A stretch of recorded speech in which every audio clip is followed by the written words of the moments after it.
Naissance, décès, événements ayant marqué l'histoire. Bienvenue dans ce premier épisode de Ça s'est passé aujourd'hui.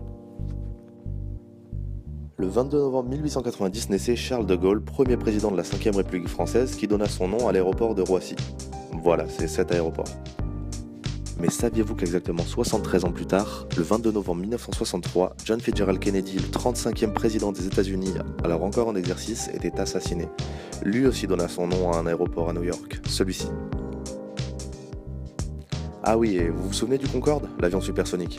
Figurez-vous que la première liaison commerciale entre Paris et New York de cet avion a eu lieu, je vous le donne en mille, le 22 novembre 1977. Et comme l'histoire est super bien foutue, l'avion a décollé de l'aéroport Charles de Gaulle pour atterrir à l'aéroport JFK.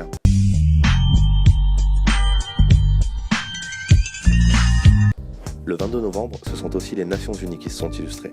D'abord en 1967 en votant la résolution 242.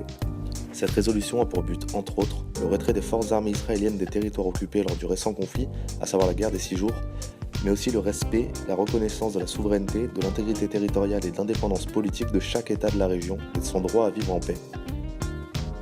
Je vous mets un lien dans la description pour que vous puissiez avoir accès au texte complet. Et comme un hasard une nouvelle fois, 7 ans plus tard, en 1974, l'Assemblée générale des Nations Unies accorde pour la première fois le statut d'observateur à l'OLP, l'Organisation de libération de la Palestine. Allons voir ce qui s'est passé de l'autre côté de la Manche maintenant. En 1990, la Dame de Fer, non pas elle, voilà, elle. Donc Margaret Thatcher, alors Premier ministre britannique, est de plus en plus décriée pour ses politiques monétaires mais aussi européennes. Elle est si décriée que l'un de ses plus fidèles alliés, son vice-premier ministre Geoffrey Howe, démissionne afin de protester contre sa politique. Tout ça la poussera le 22 novembre 1990 à démissionner. Elle reste malgré tout aujourd'hui comme étant l'une des plus grandes femmes de l'histoire. Vous avez pas eu votre lot de coïncidences ? Ça tombe bien parce que figurez-vous que 25 ans pile après la démission de Margaret Thatcher a été élue celle que l'on considère aujourd'hui comme la femme la plus puissante du monde. Coucou Angela. Et si on s'écoutait un peu de musique maintenant, ça vous dit ? Non, j'ai pas les droits. Mais saviez-vous que le 22 novembre 1968, les Beatles ont sorti leur album sobrement intitulé The Beatles, mais qu'on connaît mieux sous le nom de Album Blanc, qui a été vendu à 20 millions d'exemplaires. 42 ans plus tard, c'est Kanye West qui sort son album My Beautiful Dark Twisted Fantasy.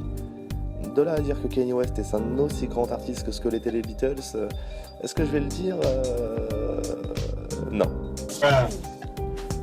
Sinon, à part Kennedy, qui est mort un 22 novembre ? Et on commence en 1916 avec Jack London, écrivain américain qui a notamment signé les romans Cro-Blanc ou encore l'excellent Appel de la forêt que je conseille à tout le monde. En 1962, c'est René Coty qui nous quitte. C'est notre Raïs à nous. C'est monsieur René Coty, un grand homme. Il marquera l'histoire. Il aime les cochins chinois, les malgaches, les marocains, les sénégalais. C'est donc ton ami. Ça sera ton porte-bonheur. En 1963, soit le même jour et la même année que John Fitzgerald Kennedy, c'est C.S. Lewis qui nous quittait. Vous savez, celui qui a écrit Le Monde de Narnia. En 1998, on perdait Stu Ungar, l'un des plus grands joueurs de poker de l'histoire. Et enfin, en 2007, c'est l'excellent Maurice Béjart qui nous quittait à l'âge de 80 ans.